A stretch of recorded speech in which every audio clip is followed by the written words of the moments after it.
بسم اللہ الرحمن الرحیم۔ اللہم صلی علی محمد وعلی محمد۔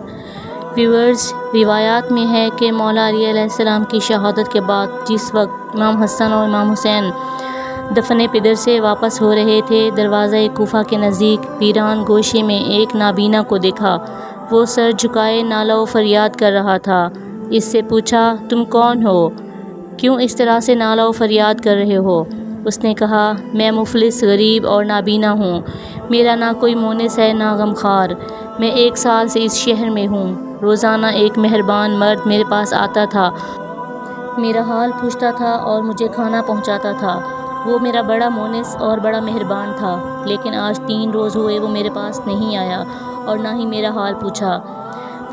کیا اس کا نام جانتے ہو؟ وہ بولا، نہیں۔ مولا امام حسن امام حسین نے پوچھا، تم نے اس سے نام پوچھا تھا؟ وہ فقیر بولا، میں نے پوچھا تھا، لیکن کہتا تھا تمہیں نام سے کیا کام؟ میں تو صرف خدا کی خوشنودی کے لیے تیری سرپرستی کرتا ہوں۔ پوچھا، اے مسکین، اس کی شکل و صورت کیسی تھی؟ جواب دیا، میں نابینا ہوں، نہیں جانتا شکل و صورت کیسی تھی۔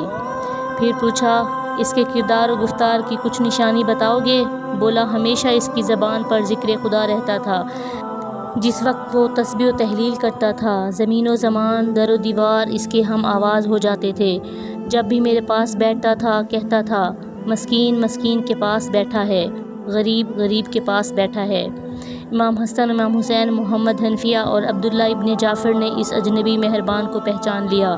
اس کی طرف دیکھ کر کہا، تم نے جو یہ پہچان بتائی، یہ میرے بابا علی ہیں۔ نابینا نے کہا، تو ان کو کیا ہوا کہ وہ آج 3 دن سے نہیں آئے؟ انہوں نے کہا، اے مسافر، اے مسکین، ایک بدبخت نے ان کے سر پر ضربت لگائی، اب وہ اس دنیا سے جا چکے، ہم لوگ ابھی انہیں دفن کر کے آ رہے ہیں۔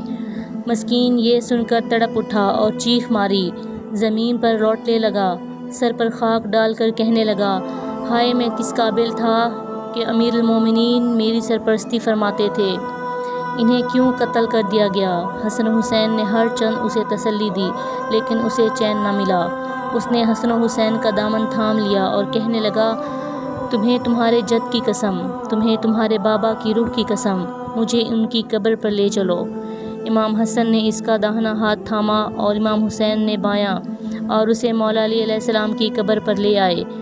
اس نے اپنے آپ کو قبر علی علیہ السلام پر گرا دیا اور بے اختیار گریہ وزاری کرنے لگا اور کہا، خدایا، مجھے اس پدر مہربان کے فراق کی تاب نہیں، تجھے اس صاحب قبر کا واسطہ، میری بھی جان لے لے۔ اس کی دعا قبول ہوئی اور اسی وقت وہیں مر گیا۔ امام حسن و حسین اس حادثے پر بہت زیادہ روئے۔ انہوں نے اپنے ہاتھوں سے اس کے جنازے کو غسل و کفن دے کر نماز پڑھی اور اسی روضہ پاک کے گرد دفن کر دیا۔